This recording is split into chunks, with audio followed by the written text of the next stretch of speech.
Guys, if your friends like have joined, like this, check if your friends also have enrolled for the course. Just see like if they are also here, because like if they like, if now we'll start with Django. So if they're not from the starting, then it will be difficult for them not to catch up on 35. Let's start.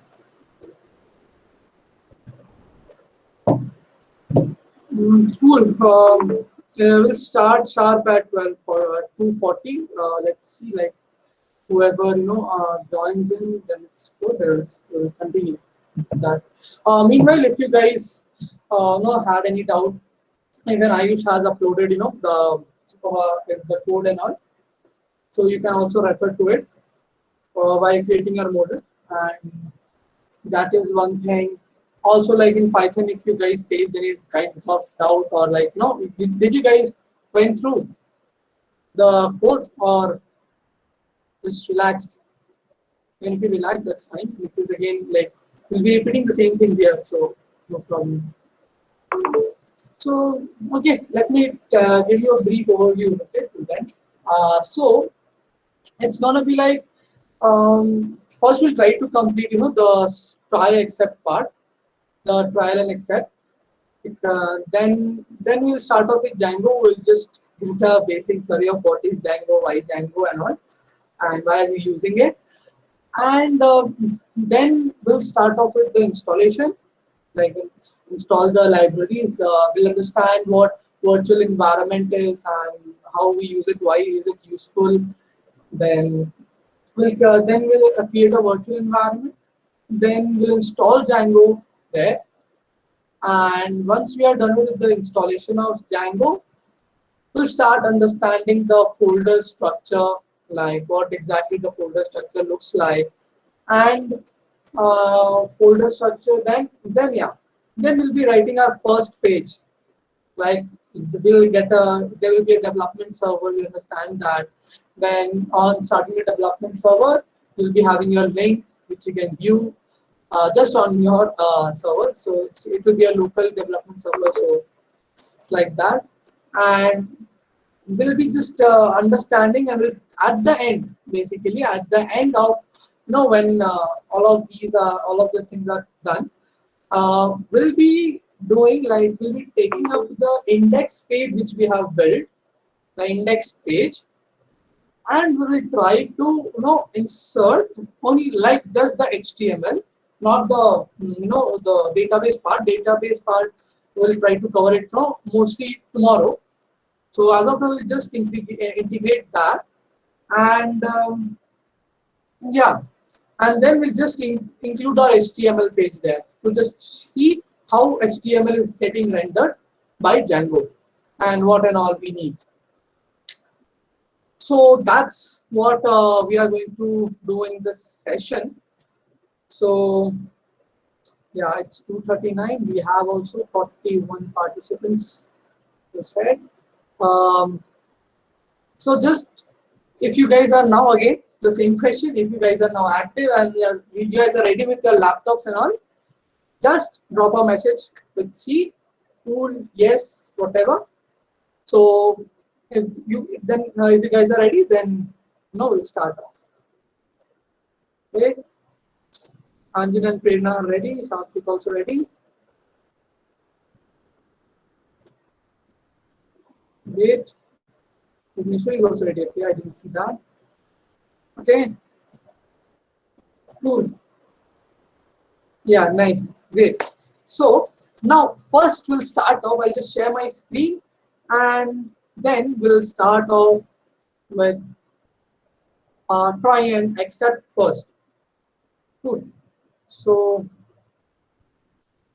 I hope my screen is visible, and now we are just here back to our file 1.py, which we had created to understand all of the previous concepts of Python. Yeah. So where was I? Okay, this is Django. Fine. I'll just try to explain you with the help of syntaxes only. Um, what exactly is try and accept? So, as you know, the name suggests that a try. So, we'll be having here three blocks, or 2 to 3 blocks. So, and we can have like 4 blocks also, depending upon the how you want to optimize and all. But in general, we'll be having like mostly 2 to 3 blocks. So the first block is called as try, and then the second block is called as accept. So as of now, we'll just try to understand these 2 blocks. So whatever code you are going to write inside the try block, right? Uh, let's just say try and accept. Yeah.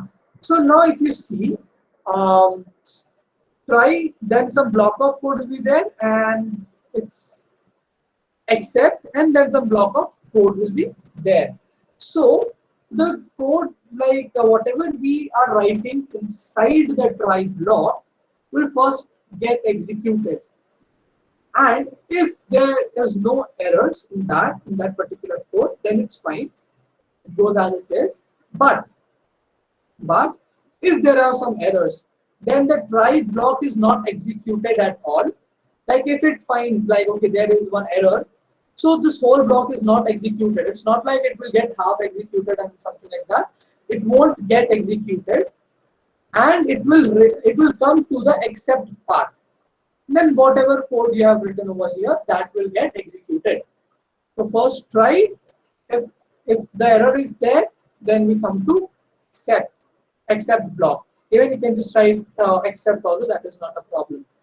So if you guys understood the meaning of try and block, I'll just try to write a code and try to explain. Let's say print A. So okay, first print hello world.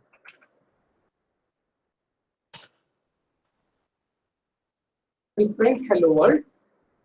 Go back to the command prompt. We'll just write Python file.py. And yeah, if you can see that hello world is getting printed. Just a second.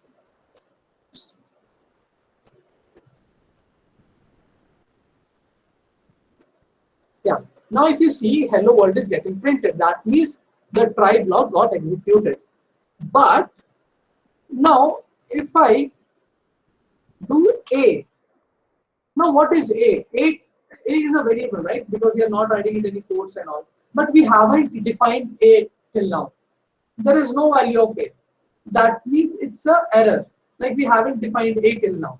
So now if I run python file.py, we'll see that there's a name error. Like the name A is not defined. Right? So now what happens is this particular error message is raised by this race, which is written over here. This race is actually printing this block. That okay, this is the error. It basically is printing the error which is there in the code, in the try block.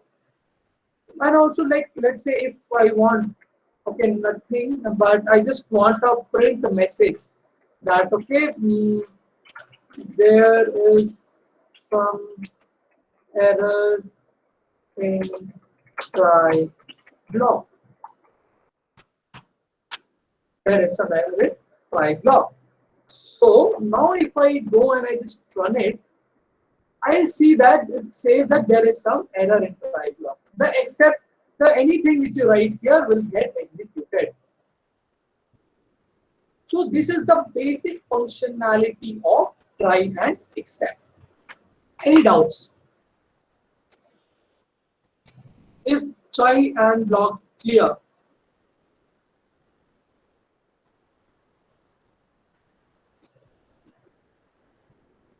Great.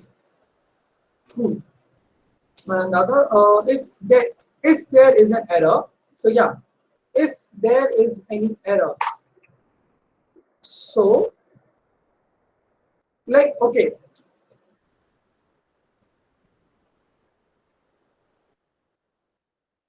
print if there is any error, you don't get executed at all. Okay, it's basically first it comes to the try block and see, okay, this A is not defined.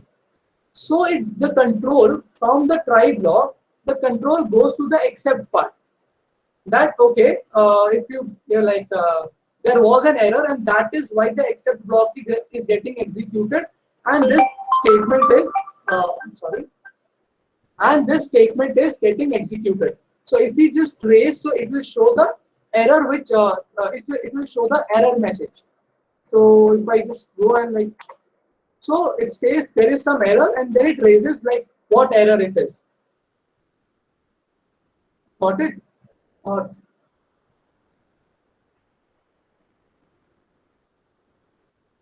if there is an error, then only this except block will get executed.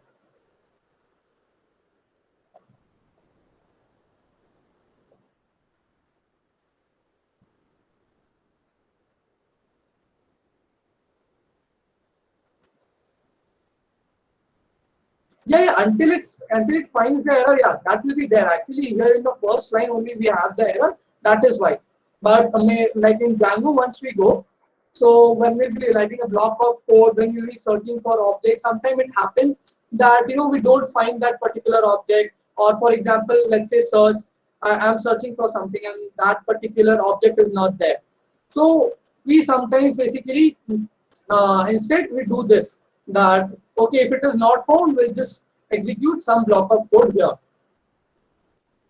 This is actually for the smooth flow, so that even if some errors are there in the website, that error mess the website doesn't stop. Yeah. Cool. Yeah, it will execute till the point we don't have any error. It will execute that till that particular point.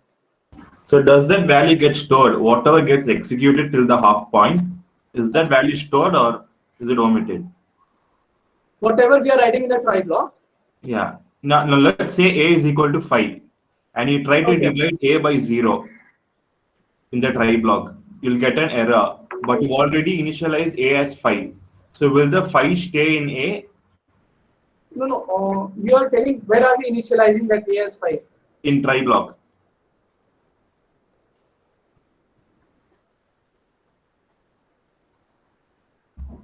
Yes. So in try block, you say that A is equal to 5. In the try block, we are creating A equals to 5. And now you are dividing A by 0. Which and we are dividing, we are dividing A by 0. Yeah, so it should give you an error, right? Yeah, let's see. I haven't taken this out.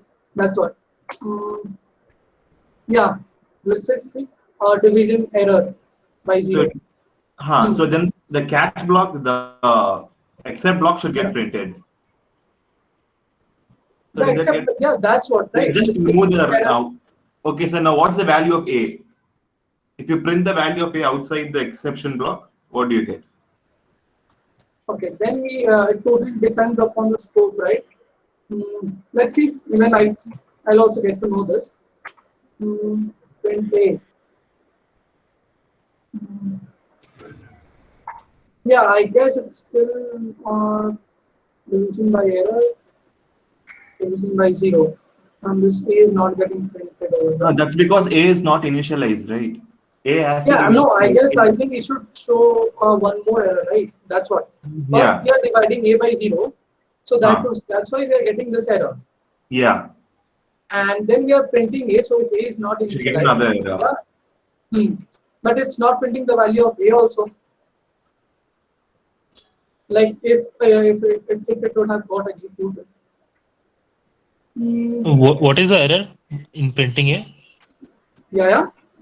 What is the error when we are printing A?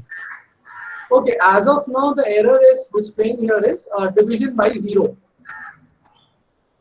Okay. So because it went to the try block, it tried to divide A by 0, and then it raised an error like okay, it's a division by 0. So it went to the except block, and then it raised an error. Okay, it first printed some error in the try block here itself, and then it raises an error. Okay, so this is the error message. And put that print A inside the inside the except Inside the print A except. inside the Okay, except block. print A inside the About except. this. Okay, let's see.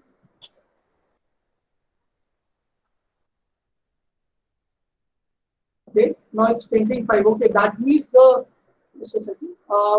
That means what I can understand from this is the scope of A. It just sticks to this try and accept block, and outside that, A is not getting recognized. So again, why this is happening and it's not showing an error message? We'll see to it, right? The Uh, control flow stops there only. That's why it's not printing okay, yeah, because yeah, it's yeah. an exception right here. Yeah, yeah, excellent. Great. That's great, Anjan. Actually, yeah, the control stops. My bad. The console stops here only. Yeah, and that is why. After the exception statement, it should work, right? Now, if you No, delete no, raise, it if you raises. delete So if raise, I delete raise, yeah, let's see. So I guess now the name error should come. Okay, no. yeah, so the So it's value gets stored as 5. value Whatever can be gets stored as executed file. in try block, it gets stored Yeah. till Okay. the point where the That's error great. That occurs. was a And great point. then, Yeah. okay, Thanks, Siddharth. It was a great point. Yeah. So it got executed, and till the point we are getting the error, will be till the point we get the error, the try block is getting executed, and then we start off with the exception block. So yeah, thanks Srinidhi and Siddharth and Anjani too for helping me out.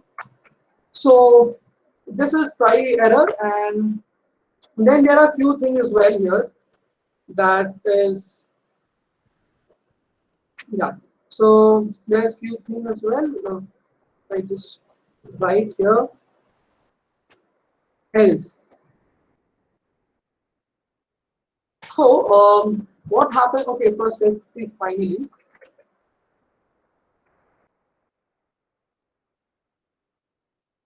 Yeah. So in what happens in case of finally, it is try, accept, and finally. So if I just try to write here, it showed like try, accept, else, try, accept, else, finally, try, accept, and finally. Right? You have multiple. So we use like finally and else, or like finally anything. Like even if you get error, or even if you don't get any error, this finally block will get executed. When finally block. So it will print the finally block. And if we have an error, okay, let's just check this. So now if I run this, then there is some error in the code, and then it runs the finally block. Okay. Now even if I don't have any error, it's still okay. It's still a is equals to 5, so nothing here to do, and it prints the finally block.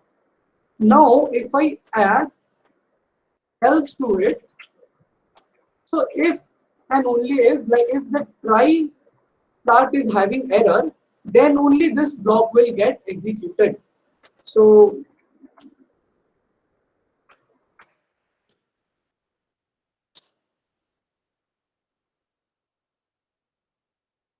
executing else block. So as of now, it's just a second. Executing the else block. There is no error still. Mm, now it's happening. Section try A. Just a second. And right. There is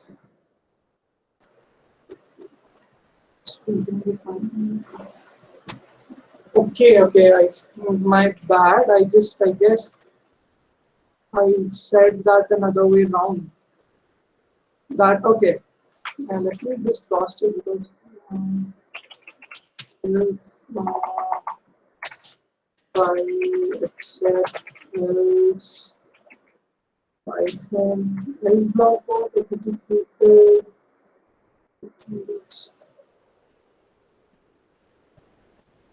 Okay, I said I got my bad. Okay, so actually, my bad. This works the other way around. So if you are not having any errors, then this else block is getting executed. Yeah, then it is getting executed. But mm, yeah, I'm sorry, guys. I didn't taking the else block. Okay, yeah. So that's what. So just trying to just start from the top again. Try block. We write some codes. Cool. We write some code. The code, if it is having some error, it will go and execute the except block, and if finally block is there, it will go and no, execute the finally block also. If some error is there, but it won't come inside the else block. It won't come inside the else block. But if some error is there, so the except block is getting executed, then else is also getting executed, and finally, irrespective of whether the error is there in the try block or not, the finally is also getting executed. So this is about the try and accept, but yeah, finally and accept, yes, we don't we won't be using like much of finally and accept, because as soon as some error is there, we will just as of now, for example, if we are posting some errors, if we are sorry, while posting on Instagram, let's say if we have some error, right? So at that point of time in the accept block, we'll just render the error template, like okay, now uh, there was some error, something like that. So yeah, so that is there about try, accept, else, and finally. So I just print these messages. Will execute if there is no error inside the try block. Mm, This part will execute when we execute irrespective of the error, and here it's like it will show the error in try block. Cool. It's gets yeah, it's gets stored. Hmm.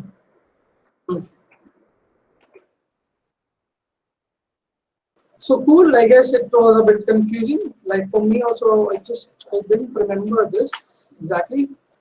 I don't know why. Okay, fine. So anything like you guys have to ask. If I won't be able, we'll just again solve it out together. Like yeah, Srinidhi also helped Siddharth out, telling that it gets stored.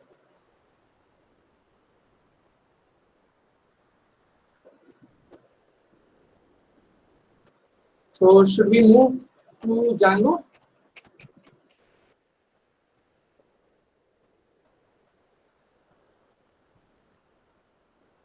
Yeah. Cool then. I'll just do this again now. At the end, I'll just share this file with you guys. Okay. Mm, yeah. So now, no, let's get started with Django. So as we know that Django is yeah. So that Django is a Python web framework. Web framework as in like a structure, or but that will be used for building a particular website, right?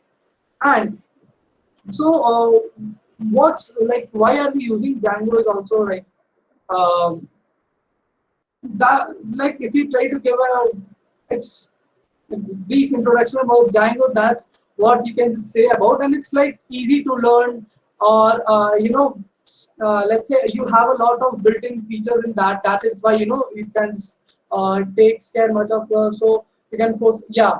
So great documentation and all, but yeah, this is the main part. No, it has like a lot of inbuilt features or components, like for example, handling of user authentication. It handles these things itself. We usually, whenever a website is created, there is always, when a dynamic website. So basically, you will be having two kinds of website. One will be static, where all of the pages are static. The content won't be changing there. But then we have dynamic websites like Instagram, where the contents change depending upon the user. Like if you log in, you'll see different set of posts. If I log in, I see different set of posts. So that is a dynamic. So at that, in case of dynamic websites, we usually need a content management, or so like an admin panel from where we can let's say edit our edit the content. Let's take an example of an e-commerce website.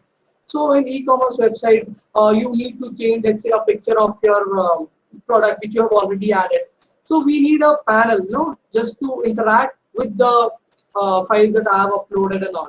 So that is called a management panel, or basically like, and that Django gives you ready-made, like you have already inbuilt in Django. But in other frameworks, if you use, we have to build it on our own most of the times. So this is there. And then why are we using it's very easy to switch. Yeah, this thing will just see how are we connecting it to the database and all. And then it has a built-in admin interface which makes it to work. It's fully functional framework. Many packages are available and can be scalable and is used for big websites. In fact, Instagram also used to use Django. uh, Now, okay, so this was just a rough introduction about Django, but the main thing is when we'll start, with the code, and we'll see what exactly it looks like and how exactly it works. So, just a second. Yeah. So now what I would like you guys to do is just, now just create a new folder, like Django. Create Django new folder, and inside this new folder only we'll do everything. So now I'll just in the command prompt just go. So I'll just go inside that folder, cd desktop and cd Django. Yeah. So now there's a concept of virtual environment here. There's a concept of what okay, so once you guys are ready with the command prompt, just type C.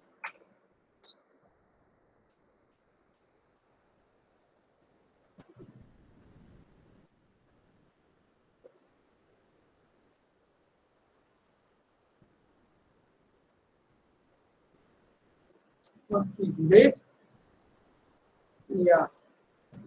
And all of this, what about others?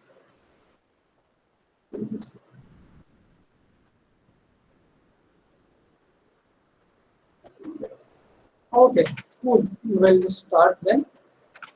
So, the first thing to understand is what is a virtual environment. So Python, like for an example, just consider a situation. Python has a lot of versions of different projects, like right. So for example, for a particular library, in fact for Django, we have different versions. Python is there in different versions. Any library like TensorFlow, Keras, whatever, there are a lot of libraries now.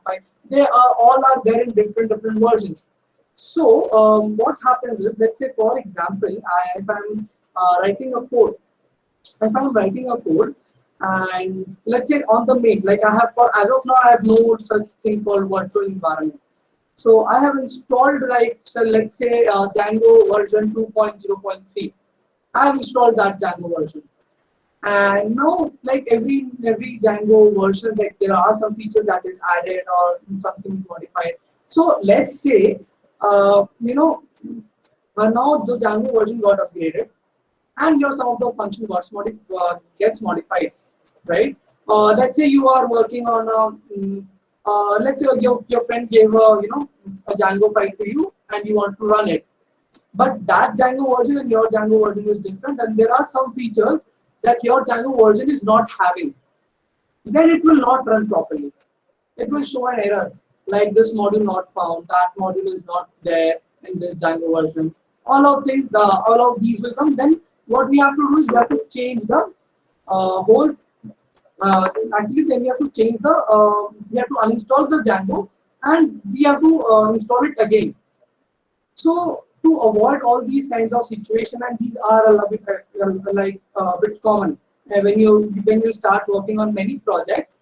So it's always a good habit to think like create a list of, for example, create a group of all the libraries which you are going to use in your project.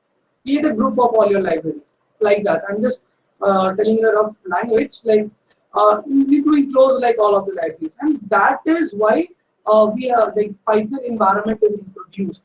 So whenever we create an environment, like as of now, if I do pip install Django, if I do pip install Django, now this will download Django. Some errors came. Okay, we'll just see to it. So so we'll install the Django and it will get installed inside your main the main packages. But when we create a virtual environment, and then we install Django. That Django is not installed on your main system, but that Django is installed inside. That Django is installed inside your virtual environment. Did you guys get the concept of virtual environment? So now let's say you are working on 10 different projects. So just create a virtual environment for every project and try to store the libraries there itself. So did you guys get an idea about what this thing is? What do you say? What a virtual environment is? Yes.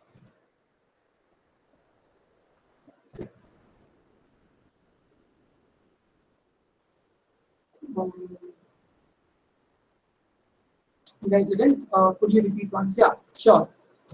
So, okay, let's say it's like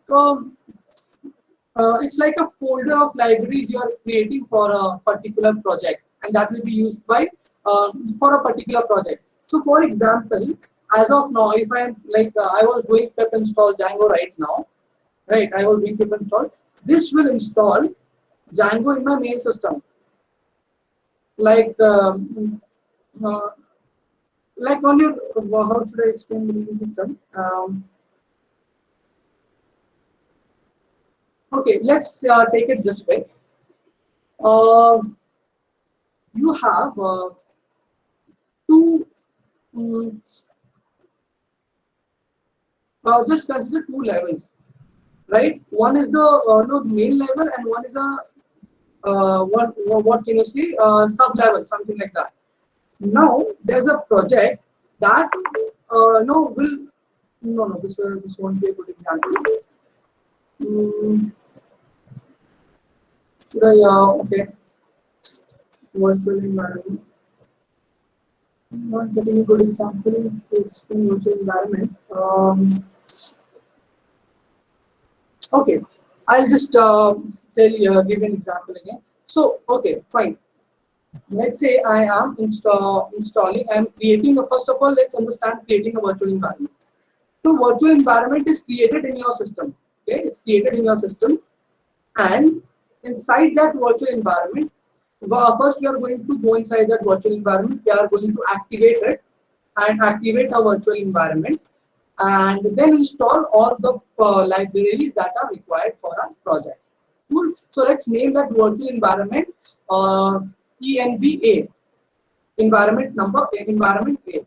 So inside environment A, I have all the libraries, which are all the libraries that like Django is a library, or let's say in future like whatever libraries, let's say if we are going to install um, for, let's say if you want psychology is there, or any, well, let's say if you're integrating machine learning into your website, then you have to install OpenCV, Keras, TensorFlow, and all of those things. So all of these are libraries. So that will be installed in your environment A based on your project. Now you have a now if you deactivate that virtual environment and try running the project, it won't run because of all the libraries are installed inside the virtual environment. Cool. So now let's say if you have another project and the specifications are different, and let's say you are not integrating machine learning for this, is it good to use environment A because it has too many unnecessary libraries? So what I'll be doing is I'll be just installing the necessary libraries into the environment B, which is just required for our projects. So this is how, and similarly, like you can just consider by default there's an environment called main environment. Just for an example, I'm giving, which is always active. So as of now, whenever you install anything, it gets installed there, and not in which is open for all projects. Like any project can use it. If I don't know why this error message came, but if I am installing Django here, then I can run all Django projects. Like not all, but any project that is having the Django library in it, I can run it on my the main environment, provided I have all other libraries installed also. Cool. So this is the way to remove the unnecessary libraries and keeping all the libraries that will be needing that we will be needing for our project in a container that container is a virtual environment. Did I did you understand, or you still have some confusion?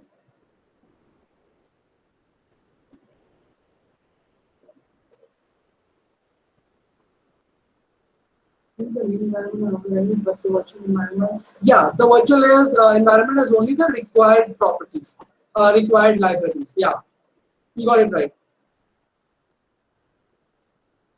And that's not the main environment. Actually, it's just you are directly installing it on your system. For example, I said that consider system as your main environment.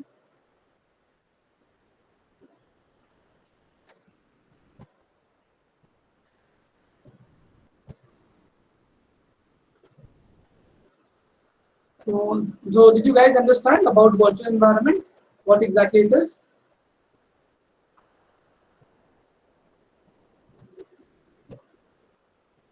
Yeah, cool. So now then we'll move on to installing our installing the virtual environment and basically creating a virtual environment.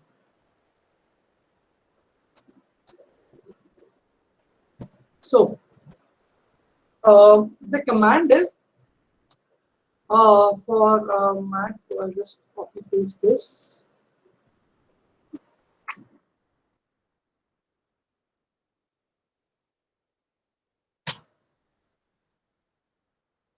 For Mac, it is this command, and for Windows, it is this. So now I'll just copy it from here itself, and I'll just install it here. So I have already installed this library. So this says requirement all satisfied. You guys can just copy it and paste it on your command prompt and just install it. And once you are done with an installation, just drop a message in the chat box. You just have to copy paste whatever you posted on Yeah, the the comment. same command. It's like pip is basic. Okay, so what pip is? Sorry, so pip is basically an package manager. In Python, whenever you want to install anything, like any library, you just have to, let's say if you want to like install Django, let's say install Django Python. So how to install Django? Okay, let's just see that only. So you'll see that Python and pip install Django. Now, if you just see what exactly this pip is, it's a package manager which will, what is pip? No, it's pip is a package installer for Python. You can install, you can use pip to install packages. So any different kinds of, libraries for different kinds of, like any Python project. I'm not just telling about Django.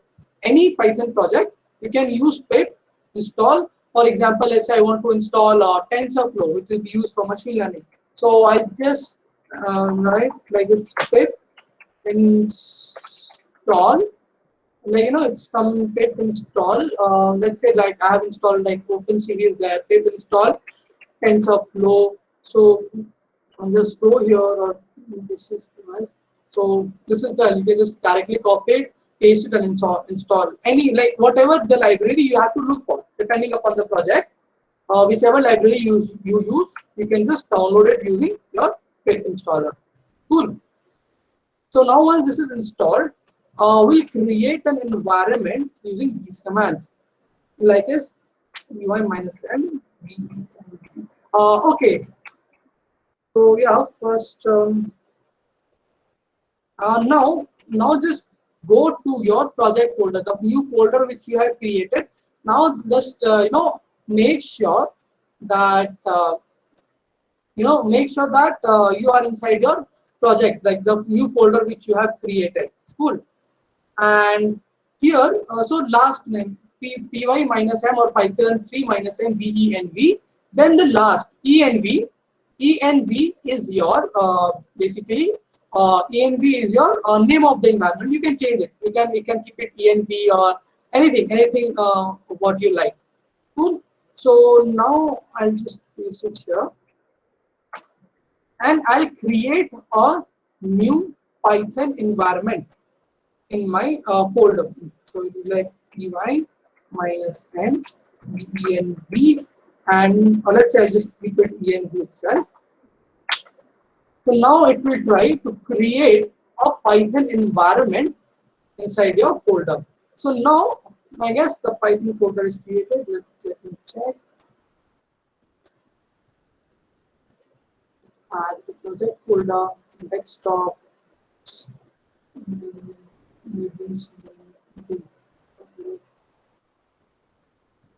Yeah, now if you see, I have this environment folder created inside it. Now my environment is created. So once you have created your environment and you are like ready, you can just add this project folder, just check if it is there. Then just drop a message and then we'll move forward.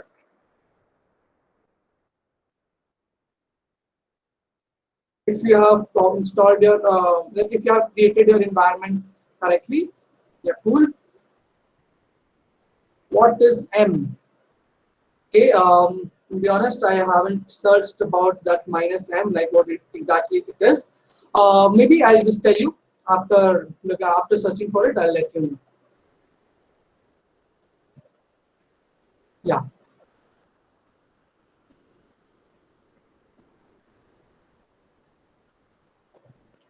So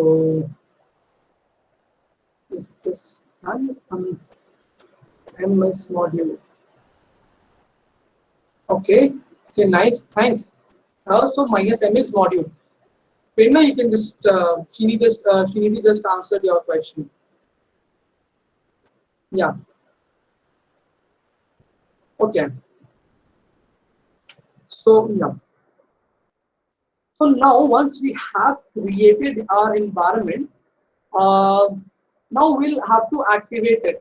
So again, for activating, we have this command.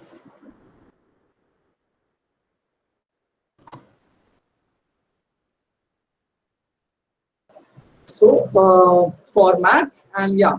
So as of now, okay. Now here, because it's like the thing is, it is just start with env, right?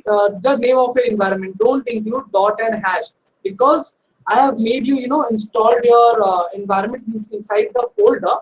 That is why you can just directly write env then slash backslash script script scripts slash then activate.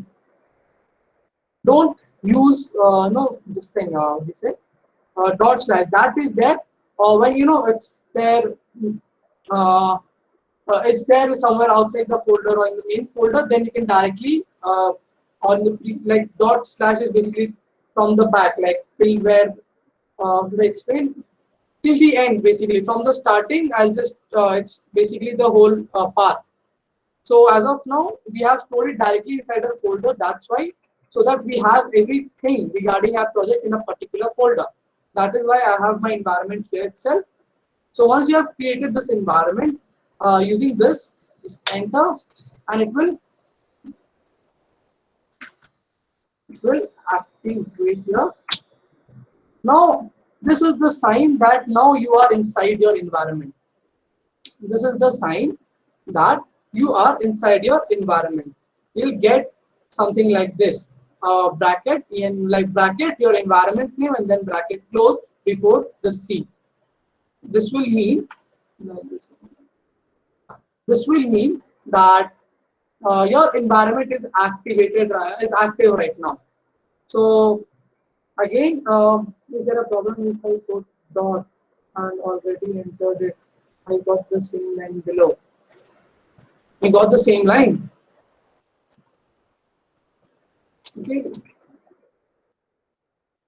Okay. Yeah. Then it's problem if it's activating because yes. Okay, it's already activated. So okay, I'll just tell you now the command. So once your this is active environment, I'll just tell you this is a deactivate, but the deactivate button is going to deactivate your environment. Now if you see, it's deactivated. The environment is deactivated. Now again you are inside your main environment. So I'll just try to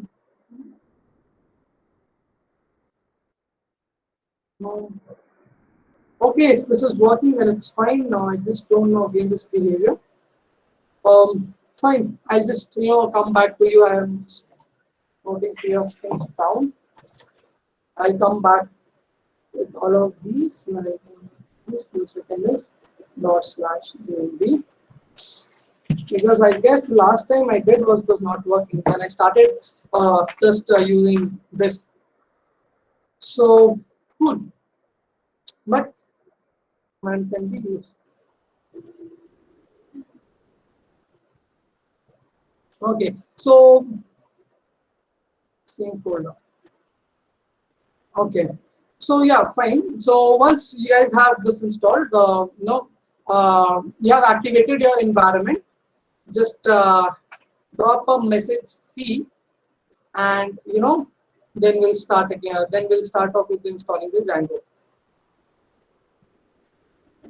Yeah. So now the same thing. The command for installing Django is pip install Django for Mac. I guess.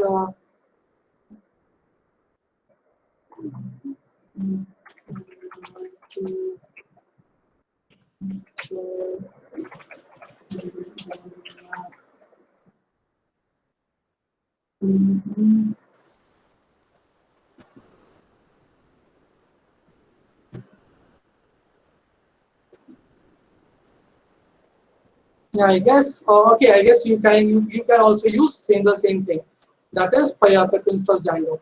So I'll just use pip install Django, and this is going to install Django in my environment.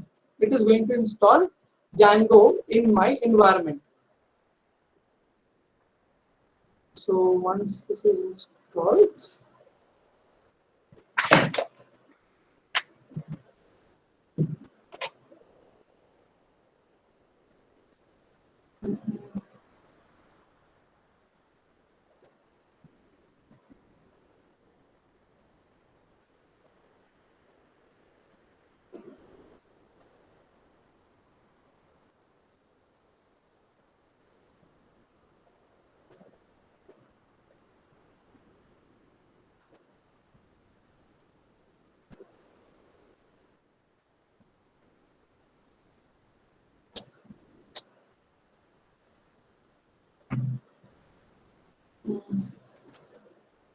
Yeah. So yeah, now Python is now Django is installed. Now what we are going to do is, now we are going to start with creating our first Django project. So the command for that is Django /admin, then start project, and then we have to write the name of the project. For example, I write, so the name of my project is Instagram. Now I'll just click enter. Now if you go here inside your Django folder, now if you will see that there's a folder named Instagram created. Cool. So now when you open that folder, you will see this manage.py folder, manage.py file, and inside that Instagram you'll see some list of files already there. So now let's just understand the structure first. So this Instagram, the top Instagram, is basically your project folder name. After, as of now, if you want, you can just change it.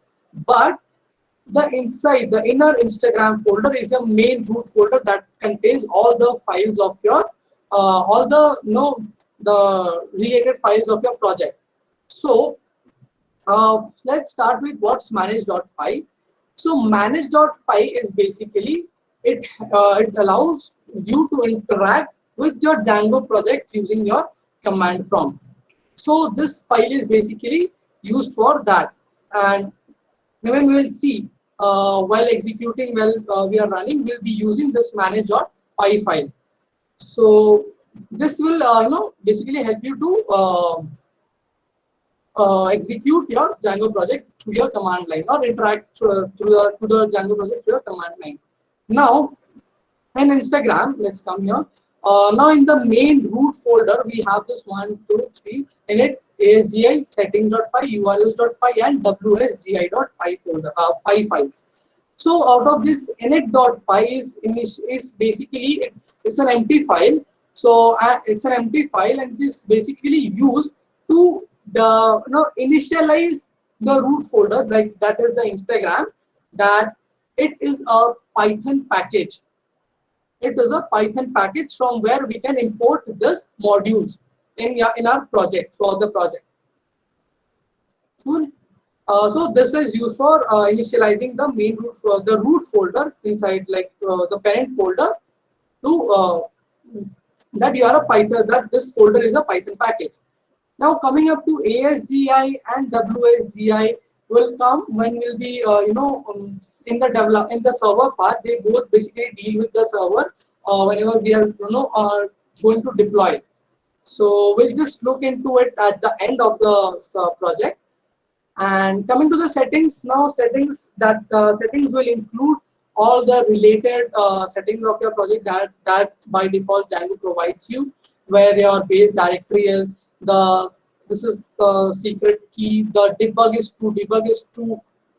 Also I'll be explaining you what's debug is true, well, when we'll be deploying our project at the end, why it is used. And then allowed host, like which all hosts are allowed to access this project. There are some apps which are okay. So before telling, okay, there are some apps which are already installed, and I'll just show you how we can create an app also inside our Django project. So these are installed app. For example, the admin, that deals with the admin panel, the authentication, the sessions, the content type, the messages. When we are in, like for example, static files. The static files at the end of the today's session, when we will be linking our the static page, when we'll be linking our Instagram page, the first Instagram page, with our project. So that time we'll be getting more clear idea about how we are using static files. Then there are some middlewares. Then the template will tell you, like about where all the templates and all HTML files are, the templates basically. Then this shows the database, like which database are we going to use. So as of now we haven't committed, but I'll just show after like a few minutes, like where this database SQLite.3 is. As of now it's not visible here, but yeah. Now some validators, then we have this all this setting. The static URL is also important, and using the static URL only we are going to access all of our static files. It might sound like something like shit right now, but as we go throughout the project, we'll be just seeing each and everything one by one. Then urls.py file. Now urls.py file will actually contain all the URLs of your project, whatever URL is, Instagram slash something slash slash whatever, the number of URLs whatever we are using, we are going to put it here inside the urls.py file. So this is how the basic structure looks like. And now if we run Python manage.py run server, if we do Python manage.py run server, okay, yeah. So reason being, we are in a wrong folder. Our Python manage.py is actually inside the Instagram folder, this Instagram folder. So what I'll do is, so first let's go inside the folder cd instagram, Instagram, whole cd Instagram, and now we'll run the same command, that is Python manage.py run server. So this will basically run a development server as of now, that will so that we can just refer to whatever we are building. And so as soon as we click on it, so you get something like this. You get something like this. Then if you just copy paste this link which you get here, this is the the development server which is started, and if you just paste it inside, so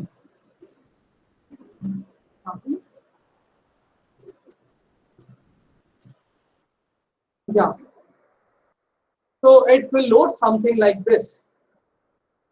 So now if this loads properly for you, that means your Django project is created successfully. There is no error in the creation of your Django project. So once you guys are till this page, just drop a message in the chat box. If you guys have, what if we use manage.py start project to start? No, look, initially we don't have manage.py file only. The manage.py file is created after you start a project, right? So when we did Django's -admin, and then we wrote the project name, then inside that project name this manage.py file was created. It was not already there. So it's basically the command, it's from the Django side, that to create a project you have to use Django -admin, then start project, then give your project name like this. So this is the project name. What do I need to do after that? The start project part is done. okay. So start project is done. So now just go inside the project folder name, like whatever name you have given. Like let's say if I gave the name as Instagram, so just you'll see that a folder with that particular name is created, and inside that folder, one more folder with the same name is created, which will include all the files and the manage.py file. So now just so go inside the folder name, and then in the folder. So basically we are going inside the folder which is having manage.py. Simple. So we are going inside the folder which is having manage.py, and then running Python manage.py run server. So this is the command to run your development server. So anytime we push any changes or something, we are going to, it will change automatically actually. We just have to reload the page here in the browser. But yeah, so we don't have to restart every time. So this is the development server, and then you'll get a link something like this, and then you can just paste it on this and you'll get something like this. So once you are like till here, just let me know for that.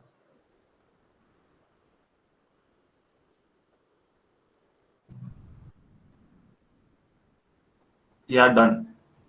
Start. Okay, Yeah. great. And others are also like, yeah. Okay, great. So How yeah. do we have to place the Instagram folder inside the Django folder? Okay, look. So if you have created a folder like somewhere else, that is just for a proper structuring. I meant, like for example, this was a project, Django project, which I was working on one for a client. So just to keep everything related to this particular project inside one folder, that is why I just said that you can create an environment and the project folder inside that, so that you just for this particular project you just have to record only to one folder. That's why. Okay, There is thank you. no, yeah, you can just create it any other folder also, no problem. Yeah. So okay. So now let's see that you have this thing written. You have 18 unapplied migrations. Your project may not work properly until you apply migrations for the app. So this thing now this thing, I'll not make layer. Okay, I'll tell you right now itself. Okay, the models. So just take an example like because we are not dealing with tables as of now. That's why I thought, but it's important to tell right now. So let's say for example you are dealing with many tables like for your post table is there many such models. So basically we create models like every table is like a model in Django. So you suppose now you are working with different models or like many models, and now you are pushing some changes to the model. So now you are what I'm telling you is now you have pushed some changes to the model. So that changes which you have pushed in your model does not get reflected directly in your project, but there are two steps which you need to follow before pushing any changes into your database, into your actual Django project, so that your project can actually recognize all of those changes. Good. So for that, the first step is, I just close the server right now. I close the server. You can just press Control C to close your server. Now, so I just write Python manage dot py make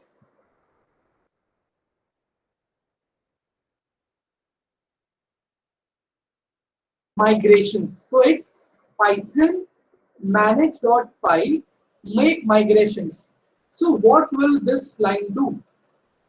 Python manage.py make migrations will actually look into how we commit into Git, right? So we'll the Git looks for all the changes. So similarly, Python manage.py make migrations will look for all the changes that are there, that all the changes that you have made in your database. Now, when I started the development server, you guys, I don't know, did you notice? Now we have this db.sqlite file ready, but it is blank right now. Nothing is there. The database is empty, right? Now, those changes like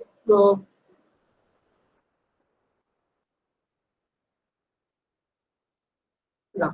So those changes which you have done into your database or the models are called migrations. You can tell it like migrations. And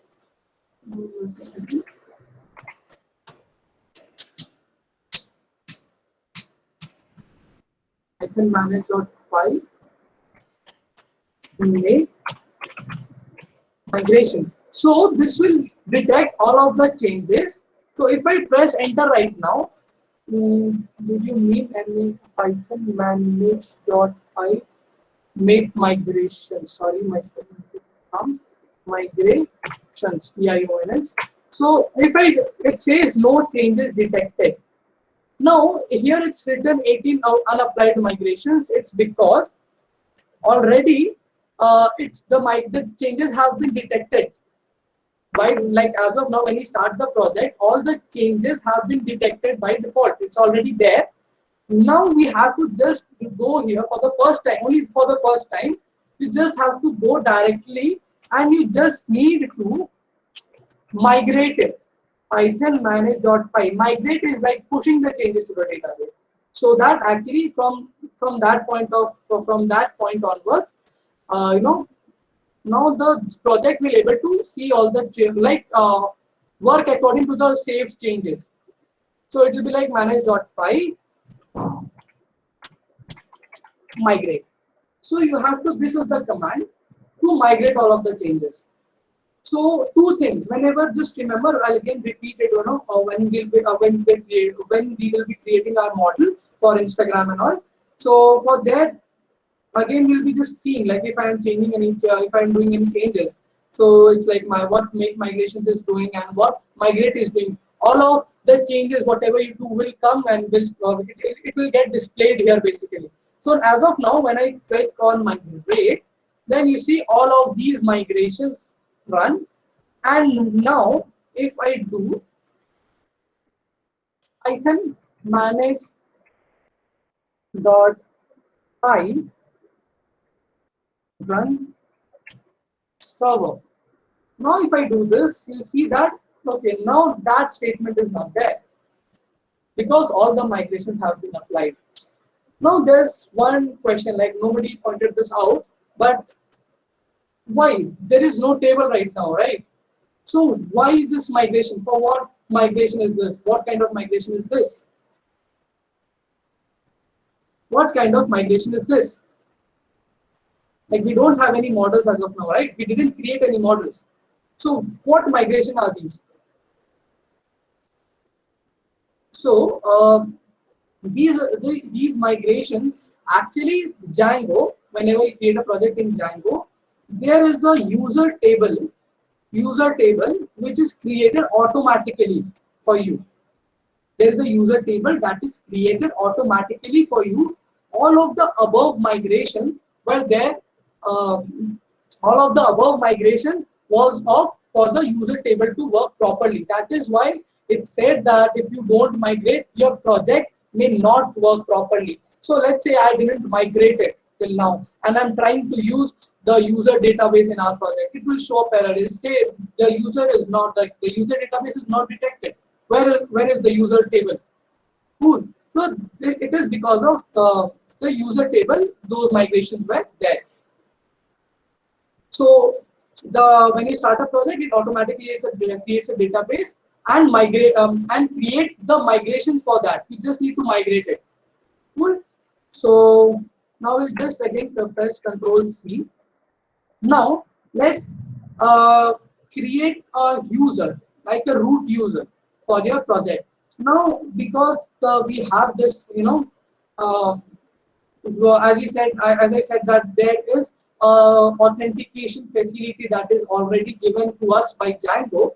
So I'll just using that. I'll just show you where how the logging is taking place, and I'll just show you where the tables are, and I'll go through just to how our admin panel looks like.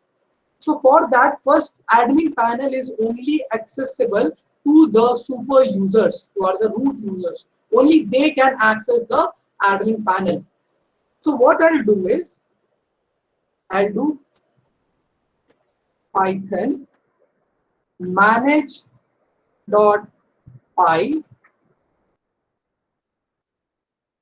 create super user. So Python manage.py create super user. I'll just click enter. It asks a username. So let's say I'll just keep it Ravi. Ravi as the username. Email address, let's say I just give abc@gmail.com. Password. So just provide a password.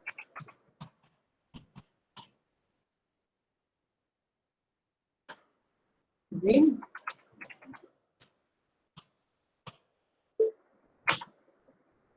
okay, this password is too common. Yeah, I click to yes, and yeah. So now if you see, the super user is created successfully. Super user is created successfully. So now what I'll do is I'll just start my development. Okay, once first you guys create your super, is it necessary to close the server and then migrate? Yeah, then actually then how are you going to migrate? Like, because if the server will be running, you won't be able to type any code. So that's why just close the server, migrate it, and then restart the server just to see your changes uh, running properly, whatever changes you have made.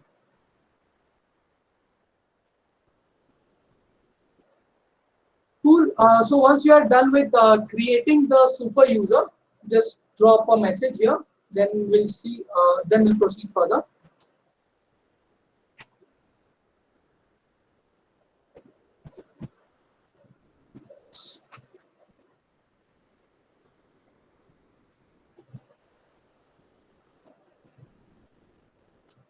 And so the migration commands again. Yeah, sure. So you can just note it down. Like few of the commands are there. You need to remember it like whenever you are working with the project. For creating migrations, it's Python manage.py make migrations. That will detect all of the changes. Then to finally migrate it, you have to do Python manage.py migrate. Python manage.py migrate.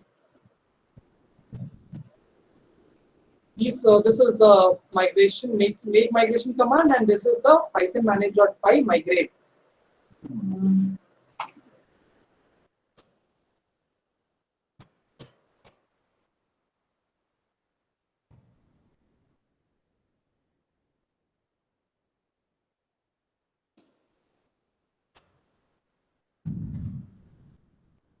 Migrations.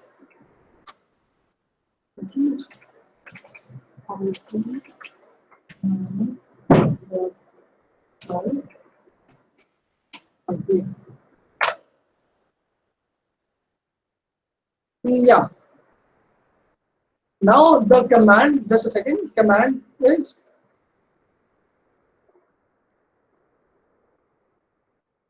to create the super user is Python manage.py create super user. If you want to run the development server, then it's Python manage.py run server.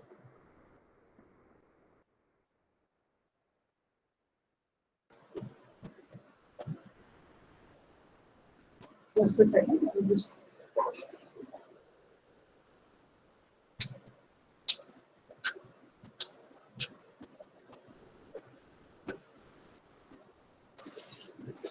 yeah. So this is so you guys are done with creating the super user.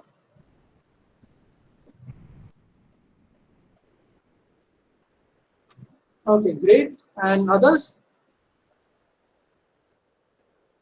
Okay, so what's the error? Like what problem are you facing, Jana?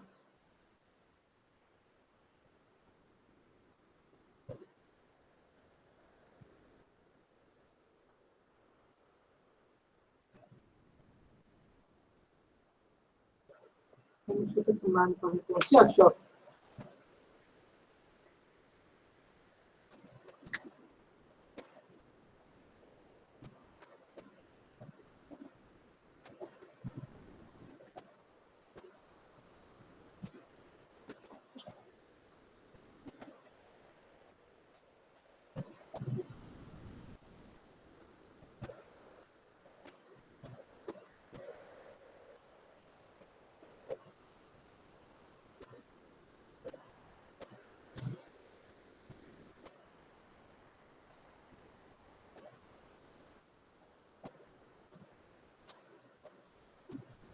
How did you get the cursor to appear again after you type this name?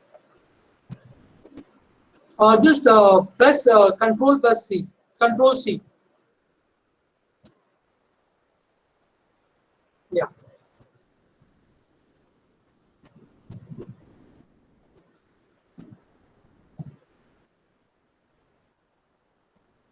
Are you able to do it?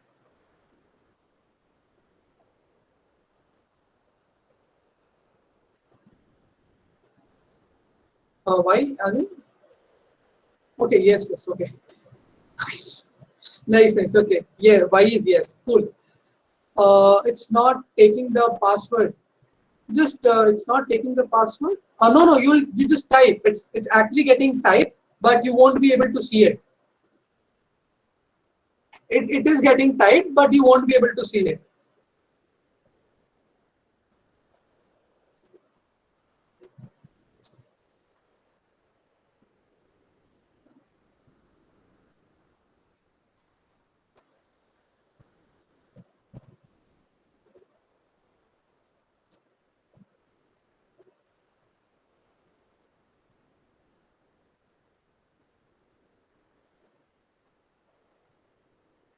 Did it work?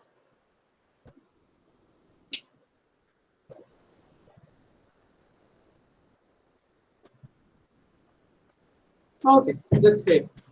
So now we have the super user ready. So now let's just run our server and let's have a look at the admin panel. And once we do that, we'll also, after having a look, we'll just try to see how the thing works. So it's like Python manage.py run server, Python manage.py run server. Just copy this. Yeah, I pasted already. Now, after pasting it, just write slash admin, and you'll have this Django administration page, something like this. Are you guys getting this page? You guys are getting this page?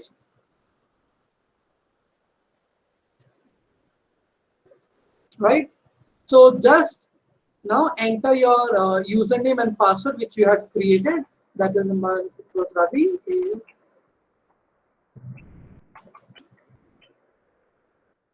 Yeah. So this is the, if you see, like, right, they have already created a Django user authentication system and some. This is the content management where you'll be managing like okay. First, let me see. What should we add to the link? You have to add slash admin. And what's the last command? I just did Python manage.py run server.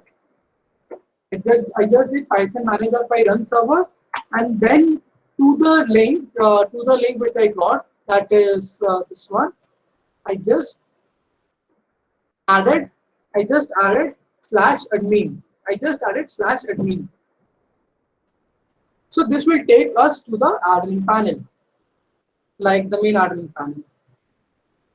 So once you get, just drop a Y for yes, C for clear, or anything.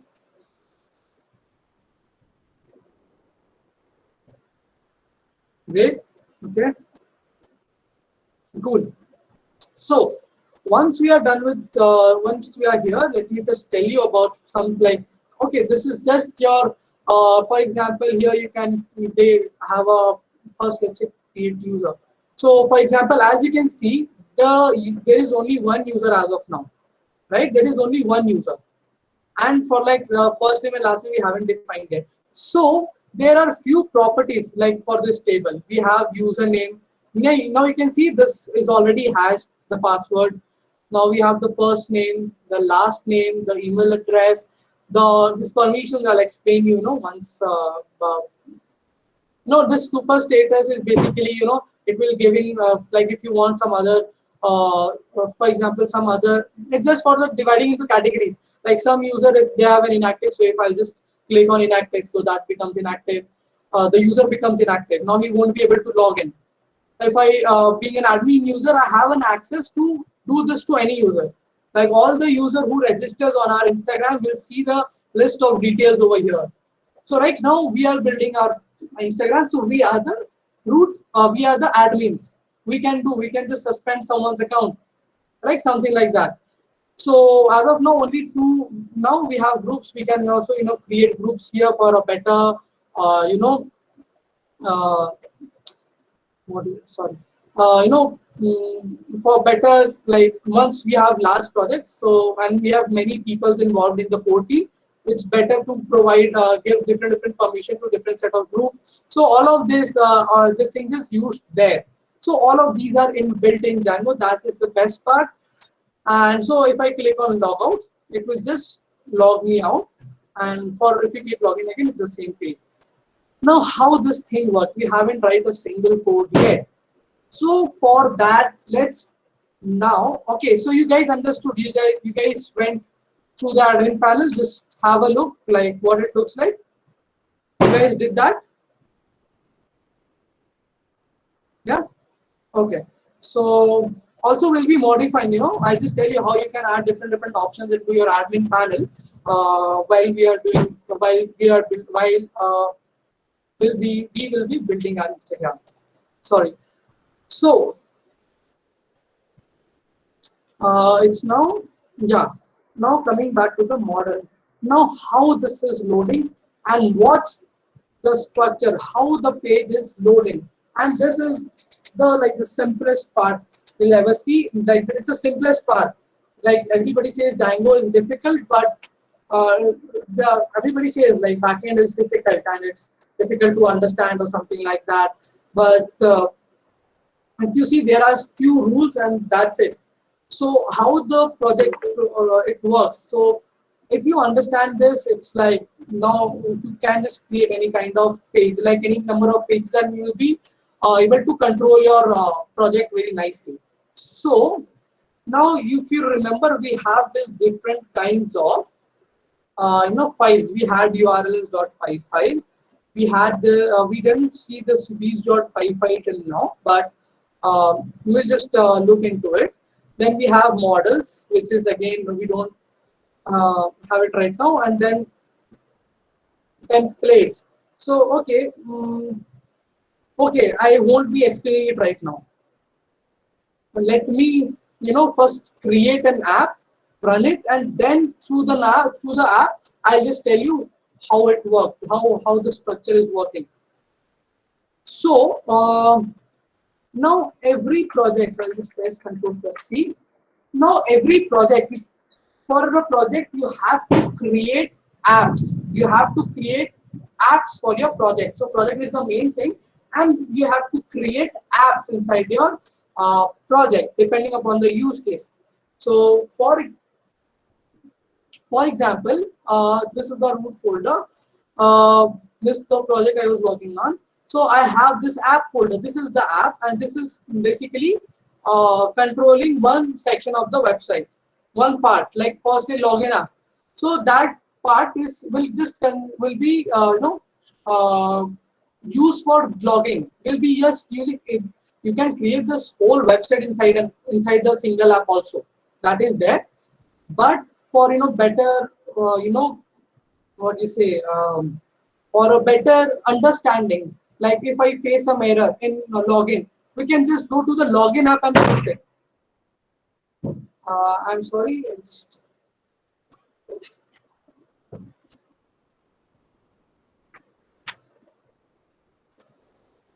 yeah, that will not happen again. Yeah, so that is why we create app, and the command for creating an app is python manage.py start app, and then the name of the app, I'll just keep it app, simple app. So now if I click on enter, now my app is created. So once you guys are have created the app, just drop a message, just one line.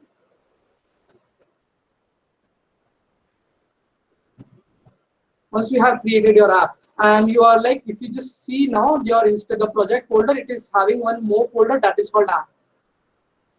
So if you have done, what was the command? Yeah, so it's Python manage.py start app followed by app name.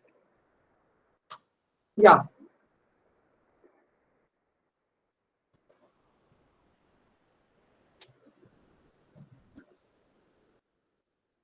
So were you able to do it?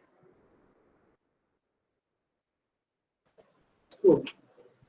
So we are done with the app. So just let's go inside the app right now and see this is the migration folder. So this is the models.py. We are going to create our models over here. Models as in all the tables which we are going to include in our projects. Then init.py is again the same file, that we tell the root folder is our main package folder. Migrations will contain all of the migrations that we apply in this particular app. So this migration will contain all of the migrations for the whatever changes we make.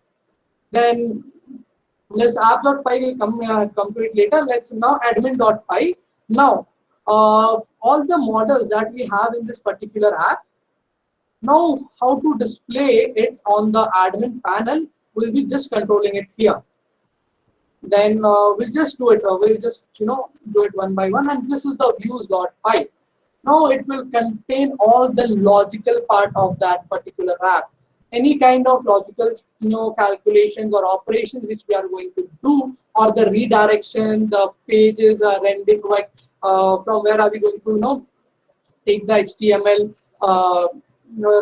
rendering templates. All of these things are there are going to be in the views.py. Cool.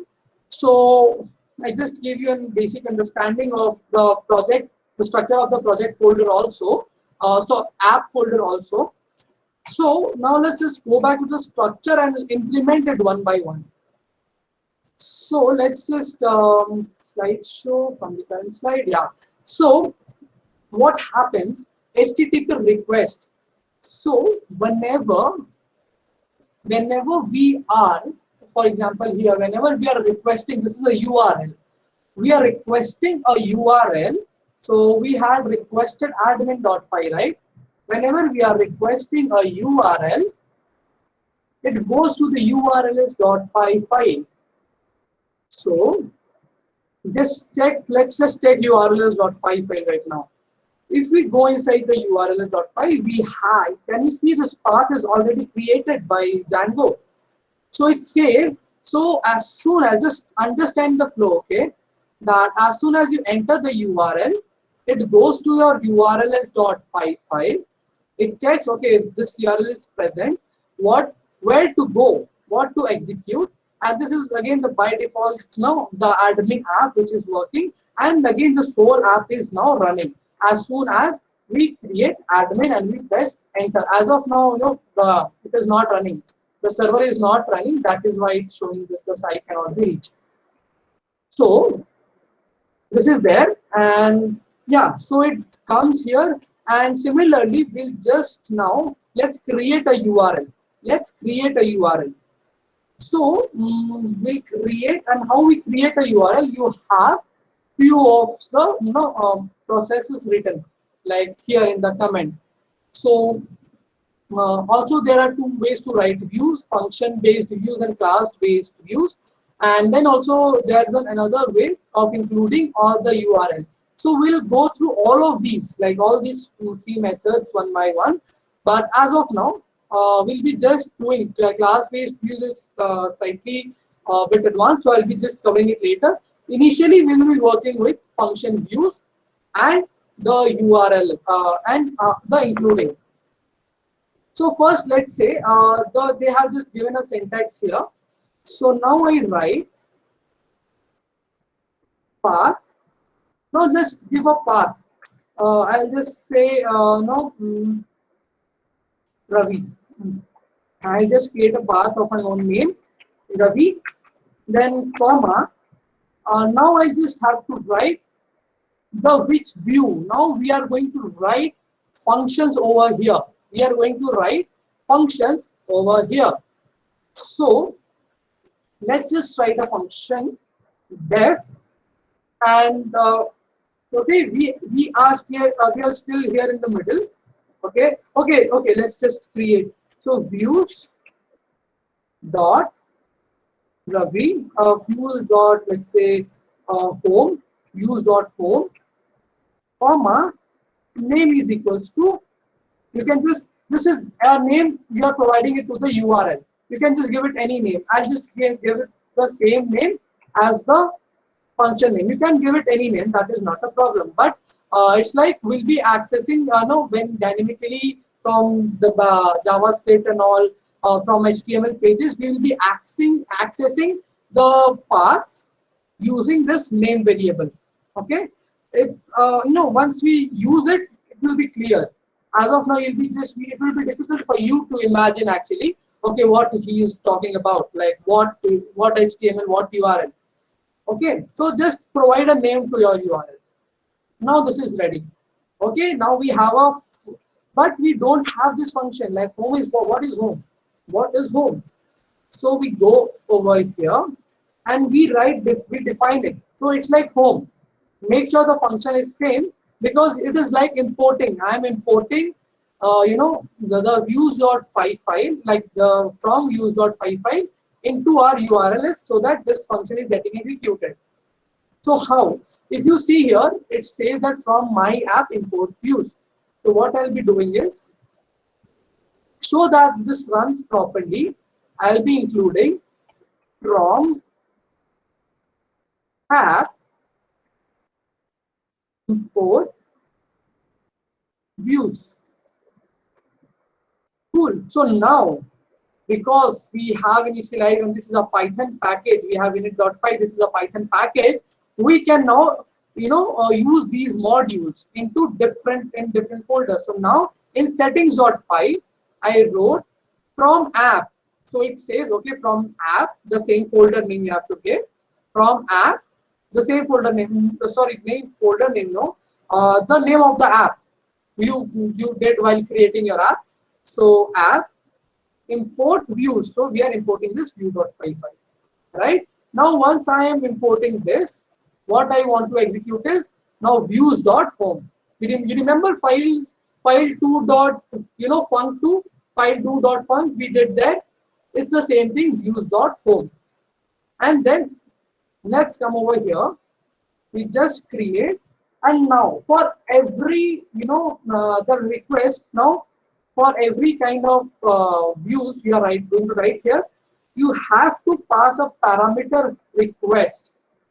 Again, this is again a new thing. Just as of now, think we have to add a parameter request. We'll be studying about request in details, like what kind of requests are there and how are we going to handle it. We'll be studying that. But as of now, we are just concerned about the flow. So just write def home and add a parameter request. Then inside, so I'll just now render. Now I'll be rendering a template. So as of now, we won't be rendering a template. So I'll just import, just a second. So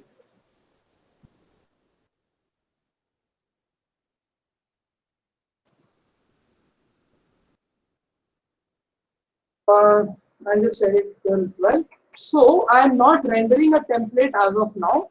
That is why I will be just returning a small response, a response object. So it will be like returning HTTP response, and inside that, okay, sorry, it's return. Return render is for the templates, my bad. Return HTTP response, my bad. It's not render, it's return. So it's return HTTP response. Returning, we are going to return a HTTP response object, and here let's say working. I just say it's working. Cool. So what we did, I'll just repeat this again. We went to the urls.py file. The first thing we did was creating a URL properly. Okay, including the first including the views, then creating the URL, Then defining which function should execute whenever this URL is called. So the views home function should be called, and that is this the home function. Then create a home function.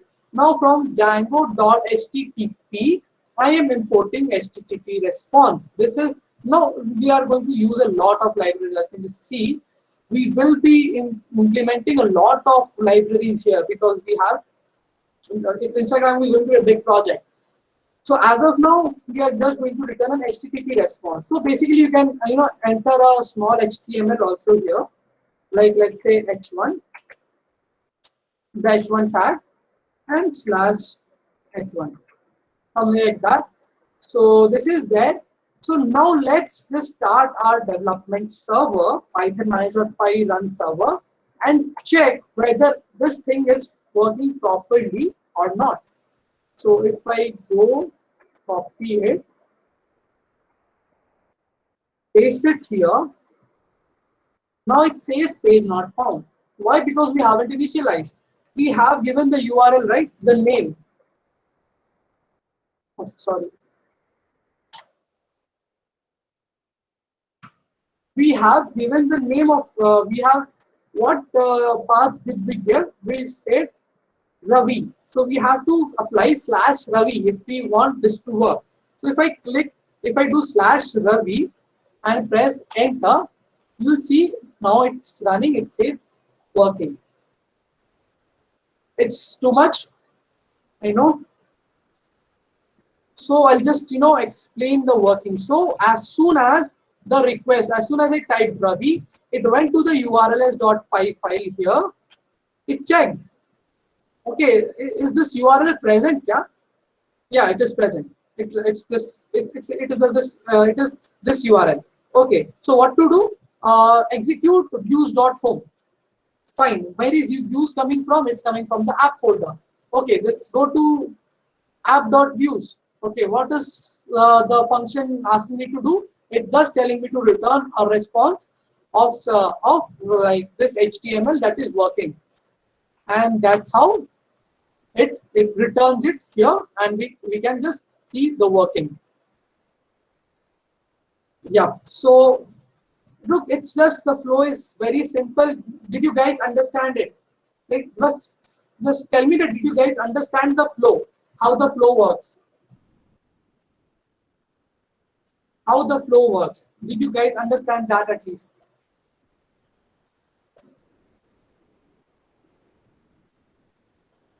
Yeah, great.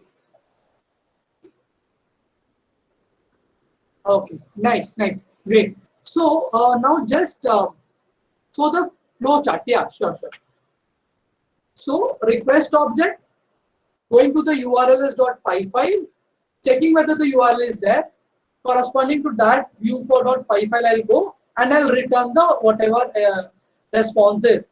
And when we'll start creating the table, of course, the functions will be having, the code which will be dealing with the, uploading posts, updating comments, creating objects, all of those things that will happen. We'll be taking the HTML file also, and then we'll return the response. But as of now, it's this flow. This one, the Z HTTP request, url.py file, views.py, and then the HTTP response. You guys understood this? Now just try. Let me know in the comments in the chat box once you are done with and you are like getting this. What you are getting this one page working. If you guys are getting this one page working, just drop a message. And if any doubts, that is also fine.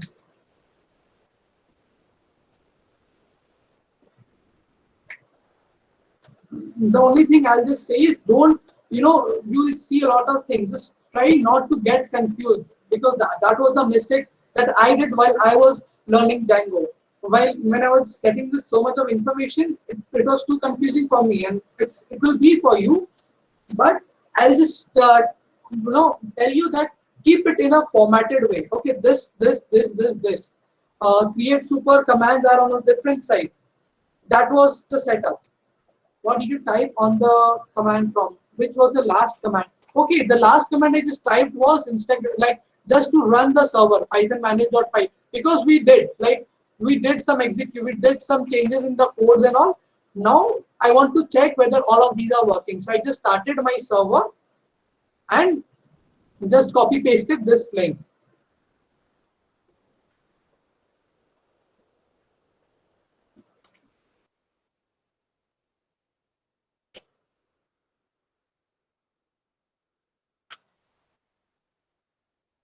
Yeah. It will be too much. That's what I'm just telling you. Just try to segregate. Things are different. Initially, what the actual Django starts from now, how the flow works and how we have to write the code from now onward. Initially, it was just the setup, understanding migrations and all, like what virtual environment is. That is, once you have understood, that's there, but that was not a part of Django. Django starts from now. Just think, keep things separate. Don't get confused, okay? And try to can you show up the urls.py files? Okay, urls.py file. I have created this particular url.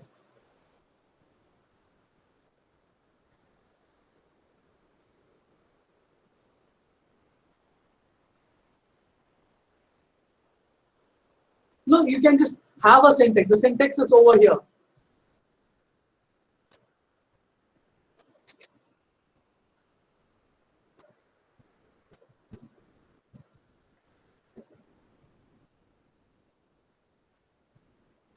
Also, what will do here? Hmm. Yes.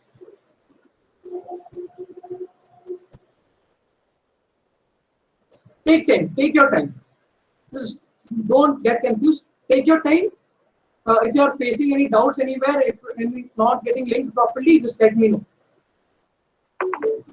You just clear everything out now, right now. Ravi, I am getting a couple of errors. Can I share my screen? Yeah, sure. Go ahead.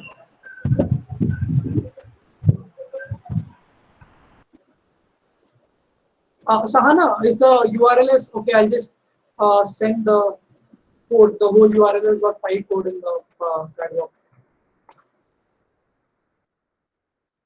Yeah. Okay. Great. Yeah. Okay, so yeah, it says in model this from trial import views. That is, this line has some error. From trial import views.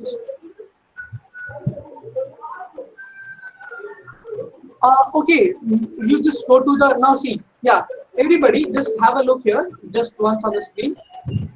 Now just see, this is how we just will come up. The more and more we just solve errors, the more we get better at the codes, and you figure out like what's happening. Just go back to your terminal once. Yeah. Now here, if you see def home, you haven't given a colon. You remember after a just Yeah. yeah. So that is the error. So you didn't write the function definition properly. You just missed one colon. Yeah. Yeah, just now run it once. Not migrate. You don't have to migrate every time, right? You just have to migrate and make migration only when we are changing anything in the model. Yeah, just check if it is working right now.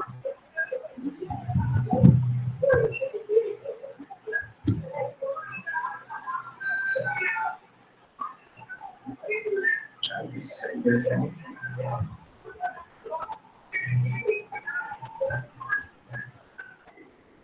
Yeah, Thank you. good. Yeah. So you guys are getting it. I'll just share my screen now again.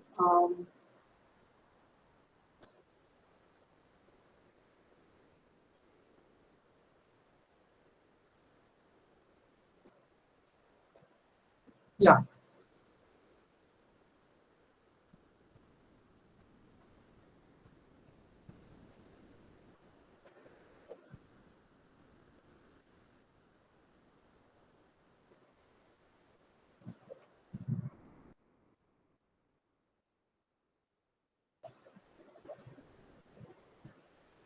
Nakul, you presented right now, right? Yeah, just now. Yeah. Yeah. So you got to you understood the flow, right? How it is working, or is you still have some confusion?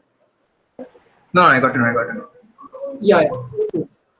And others also, if you guys are facing any problem, just take few minutes time and just try to solve. I'll just give whatever I have done from the starting. I'll just brief you again. So the as it says, like first I created a URL with the name Ravi, and make sure you add slash to it with the name Ravi. And then what I did was I told that okay, whatever request, if somebody type this in the URL, this is the function that needs to be executed, and this is just a name which I have provided. Don't forget to add a comma, because if you are adding the next URL, then you'll face some issues.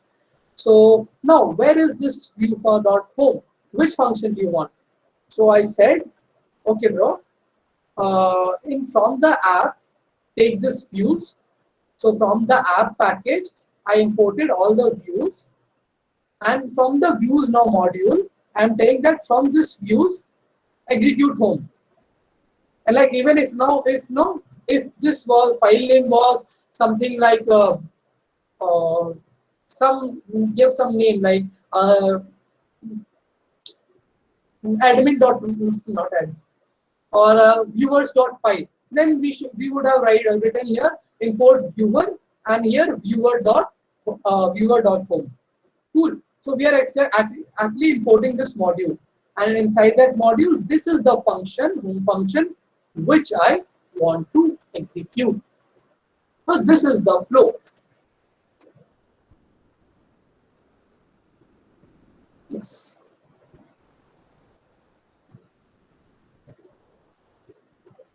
So what about After others, that, you guys? have to type. Yeah, After yeah. that, you have to type in the command prompt, right? Yeah. You just have to type. You just have to specify the URL, Ravi. Okay. We'll come to that, the empty one. Like when the first time the page loads, we'll come to that. That is also nothing. That's just one edit.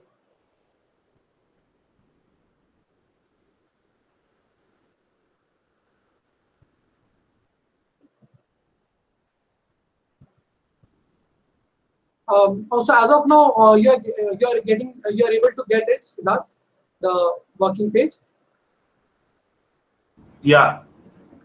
Yeah. Okay. Great. Awesome.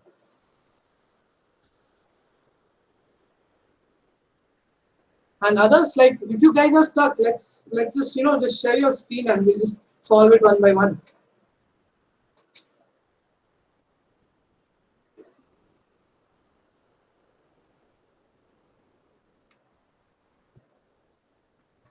Hmm?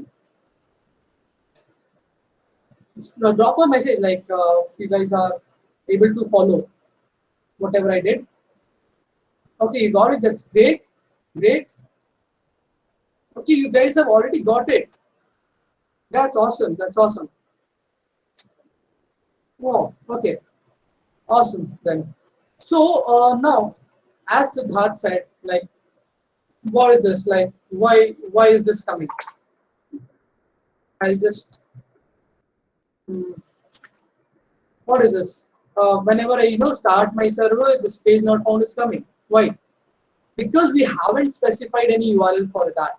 And if you see, this is blank, right? After that, it is blank, completely blank. We are not typing at like anything we are typing. We are this it's blank. So that thing is removed by make this thing as blank. So now if you make this as blank, now it's sorted. Now if he comes like he sees okay for blank, this is the function we have to execute. Now if I do this, now it works for blank. But now if I do it like Ravi, then it won't work now. Now it's like, where is this page? Cool. You guys understood the working model of Django from URL till displaying a page.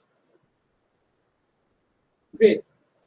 Yeah, because that is very important. You should know the flow, because this flow will actually help you in solving the errors. And also, okay, first it went here. Okay, is some errors are there, something like that. So, for example, Nakul showed an error, right? That he didn't write the function definition like with the colon. So we came to know that okay, now it's somewhere in the views.py file. Okay.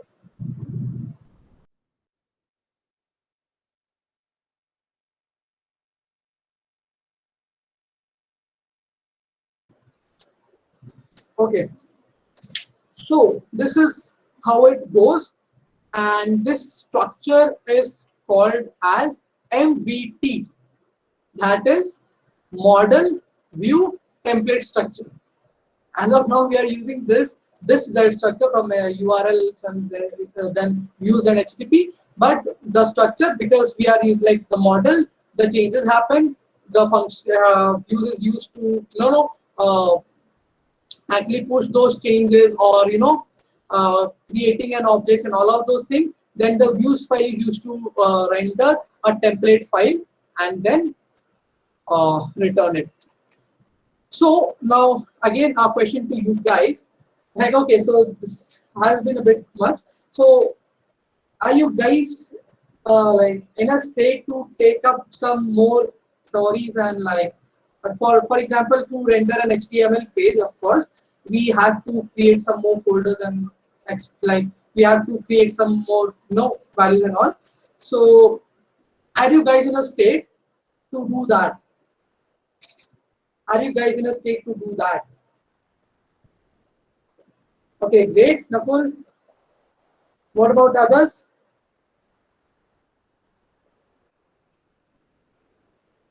Because this is the last section, what we are going to do, that is linking of an HTML page. So are you guys in a state to do that?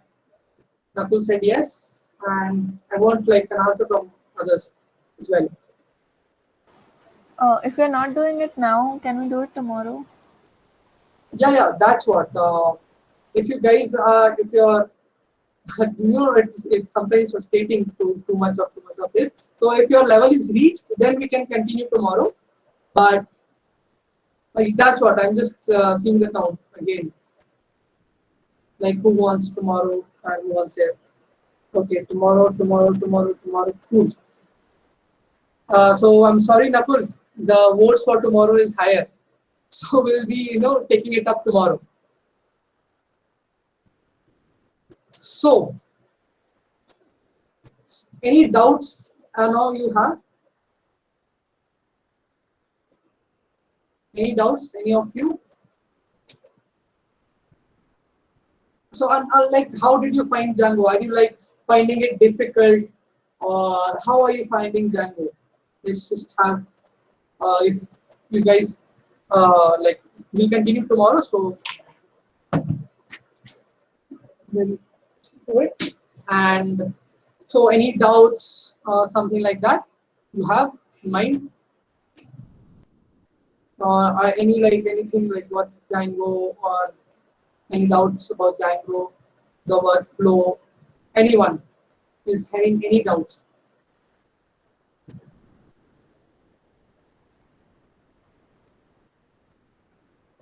No? Yes? No? Also, this is going to be the in terms of open course, like today is the last section for this thing, uh, web development. So good, like at least we reached Django, and we have done like how to read a page in Django. So just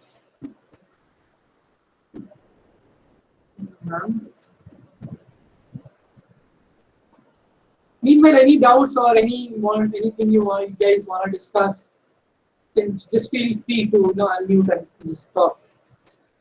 It's fine. If you want me to explain any part, like anything, like throughout front end, back end till now, any part you thought that if I know, I'll surely explain. Also, like that throughout this course, even I learned a lot of things. So yeah, thanks to you guys also, those who have joined the course. you guys also just taught me few of the stuff. So yeah. Any doubts or any something like that?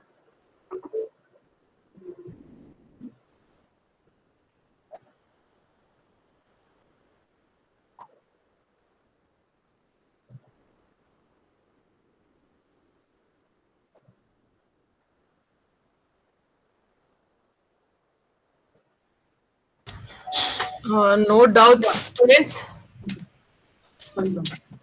So, how do you felt about the session? Can anyone can give the feedback about Ravi explanation? And one more guy was there, no? Ayush. Ayush. Ayush is there, I guess. Ayush is yeah, he's there. Yeah. So today is the last session, no? Ravi? Yes, or- ma'am. Yes, ma'am. There are few things, ma'am. Like, so we'll just like take up like small session afterward, and I'll just explain it to you. Yeah, I told That is you not the you problem. can implement that idea in your departments, and you Yes, can ma'am. start That's definitely, ma'am. doing it. Yeah. So we'll thank Mr. Ravi Kumar and Ayush for giving a wonderful presentation and with the detailed implementation about the Instagram. Seriously, as being a teacher, I'll tell you, it's not that easy. From 9:30 to up to 4:30 or 5:30, teaching continuously with the coding and with it's not a simple job, really. It's a great effort you have taken, Ravi, and sharing the knowledge is one of the key steps for your success. So I wish you all the best for your future for both of you. Really, you Thank both have done very well. Really, I am very impressed. Actually, for this age, you have learned lot many things, and you are willing to share that with the other students. Really, it's great and hats off. So, any other participants wants to say anything to Ravi or to the Ayush, you can convey it.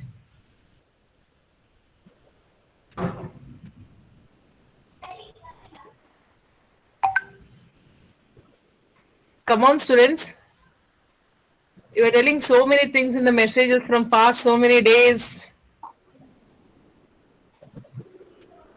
Thank you, Satvik.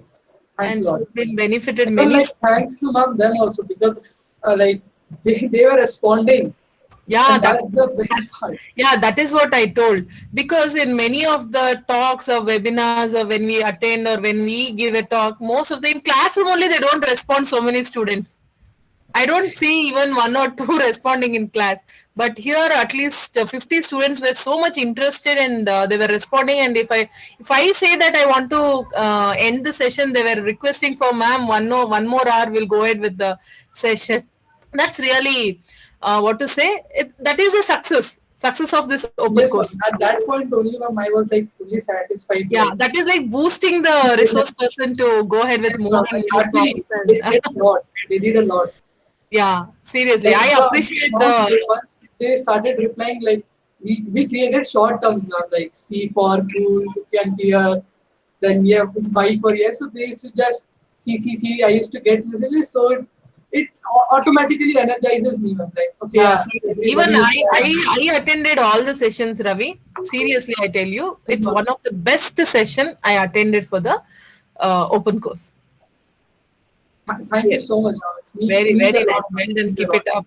I wish you all the best. Let your success keep growing like this and keep teaching. Whatever the knowledge you gain, the more you teach, the more we learn.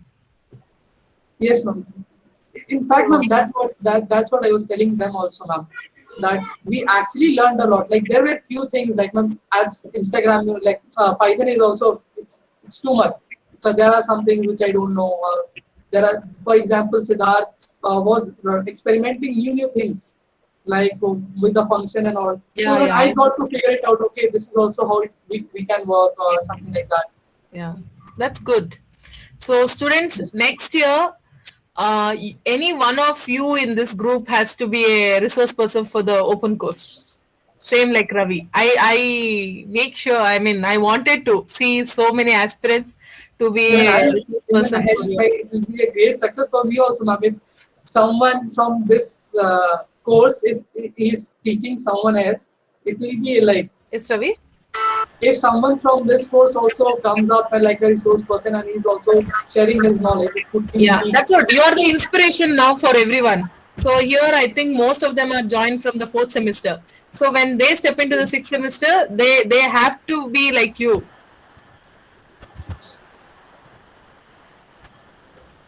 See, everyone are thanks a lot. Yeah, teaching. thank you so much. everyone. You are very talented, very knowledgeable, very nice teaching, and the presentation skills will also very clear, Ravi. It's not that the flow what you gave for the coding and all. Yes, ma'am. It was really good, and the experience what you said on that day, that was really made everyone to realize how we have to learn the coding and which part we have to concentrate. Actually, students, when we are on the weaker section, we should concentrate on that. We should never feel that okay, we doesn't know this, okay, let me give up. No, which we don't know, we have to focus more. That is what Ravi did. The same way, Ma'am, yeah, can I give my feedback? yeah, sure. You're most welcome, ma. Ma'am, so it's really hard to keep someone interested for so many hours straight. And the fact that so many of us were like really so interested in this just proves how good they are. And like everything was really good, ma'am. The presentations were very crisp and clear. You can just read it once and understand what's going on in the presentation. Also, the explanation skills, both Ayush and Ravi, ma'am, it was like on point. You can just like know that they have a lot of knowledge about that subject when they're explaining each and every detail. Yeah, And yeah. even some points where even they didn't know when we asked, they learned it with us. It was not like just left it, like they didn't just leave it. They Googled it with us, they explained us, even they learned it. So it was really a very interactive session and I loved it, ma'am. I'm going to have a great takeaway from this session. Yeah. Thank you so much, Roshni. Thanks a lot. Thanks a lot. That comments means a lot for Ravi and Ayush. Ma'am, It's made your day. yes, Seriously. ma'am. Good. I'm speechless, ma'am. I can just smile. That's it. Dear students, please fill the feedback. I have shared it in the chat. And thank you, Ravi and Ayush, for your commendable work, for rigorously taking classes for complete sessions from 4 days, in fact. Okay, like you have shared your knowledge. Really, we are very happy. Our department of, on behalf of our Department of Computer Science and Engineering, as well as from my side and one more coordinator, Dhanlakshmi ma'am side, I'm really happy to congratulate you, as well as you have taken lot of time and you have put lot of effort to complete this event successful. Okay, and along with you, Ayush also has equally important. Yes, ma'am. So I am thankful to both of you. Hope so. We will continue with this team and we will do further great works. Okay. Yes, ma'am. Of course, ma'am. Yeah. Thank you so much. And students, you will be having a nice takeaway for tomorrow also. Like we will be learning one more web development with some applications as well. Okay, along with mobile app development. I'm sorry. So you have come across with web development along with mobile app development. We'll be learning for a day tomorrow. Okay, hope that session will also be having a very good session for you guys, and you would have learned lot of concepts. Please try to implement and try to work on, and any help you can contact Ravi or Ayush. Okay, Yeah, and definitely. I think they'll be in touch with you guys, and moreover, you're all in the cadre of same age group. No, I mean, like sharing information will be more easier with those guys compared to the teachers. I mean, I feel. So, okay, I think even I've heard some of the feedbacks given by the participant students. Okay, thank you very much even for the participants also. Thanks, Dhanlakshmi madam. Yeah, ma'am. Yeah, please fill the feedback form without fail.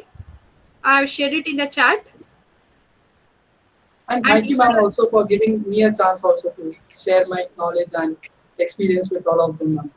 Oh, nice. It also means a lot, ma'am, because you had many choices, and out of that, you chose me. So, thank you for that, ma'am. Thank you so much. That's okay. So nice of you. Thank you. I think we have choose the right person for the right course, no, ma'am. Yeah, definitely. Yeah, actually, students, he has worked on IBM. He has executed IBM project along with me. In fact, during his 4th semester. In fact, Okay, he has done internship there 4 months. I only got it to him. In fact, he has worked for some tool design, like a data cleaning process with respect to machine learning. Along with him, two more students. Through my contacts, he worked for them also. It was a great achievement. Even they also told. So that's all I can say. Where is Ayush? Ayush is there. Yes, ma'am. ma'am. Yes, ma'am. Yeah. Yes, Ayush. He just texted me that Turn he's on your not getting camera, a man. moment to speak. Ayush, please turn Yes, on your ma'am. camera. Yeah, yes, ma'am. Give me 1 minute.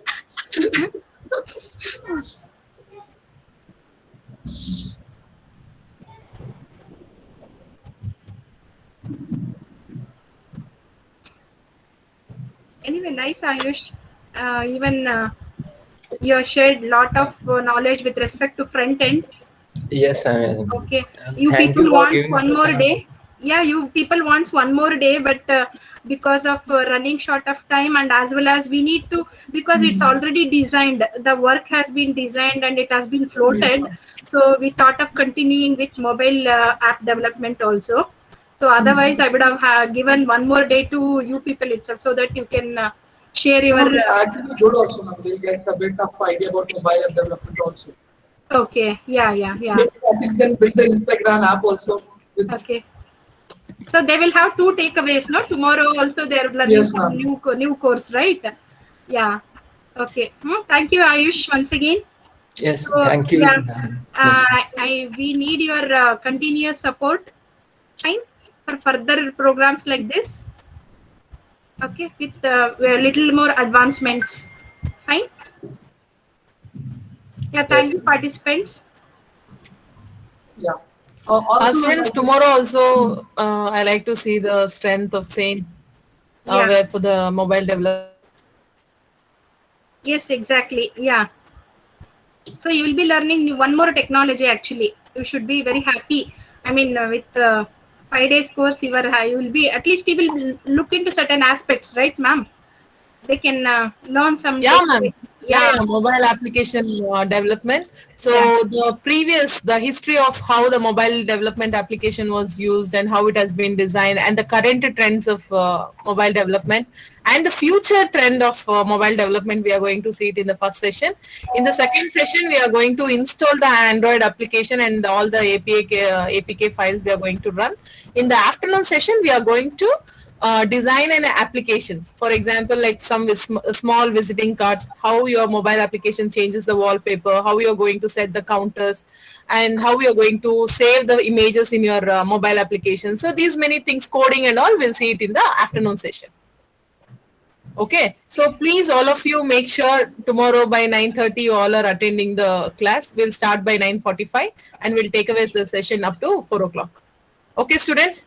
And as I got to know that only 10 or 15 students are from 6th sem, but rest all are from 4th semesters. So 4th sem will be more interested towards the mobile application, because the mobile application development 6th sem students already they are learning in the course. So I think you all will have the Android installations and all. But the 4th semester students and the outside participants, please make sure your internet and your system, that is 8 GB RAM, is a compulsory for your laptops. Please be ready with the laptops, because tomorrow if you want to run your mobile application development, you require 8 GB RAM. So make sure that you all have a 8 GB RAM of system. Then only we'll start installing and developing the applications. Okay. Okay, ma'am. Then we can wind up this session. Yeah, ma'am. Okay. Okay, Okay, ma'am. students. See you tomorrow. Yeah, Thank yeah. you all. Oh, no, Yeah. I just had like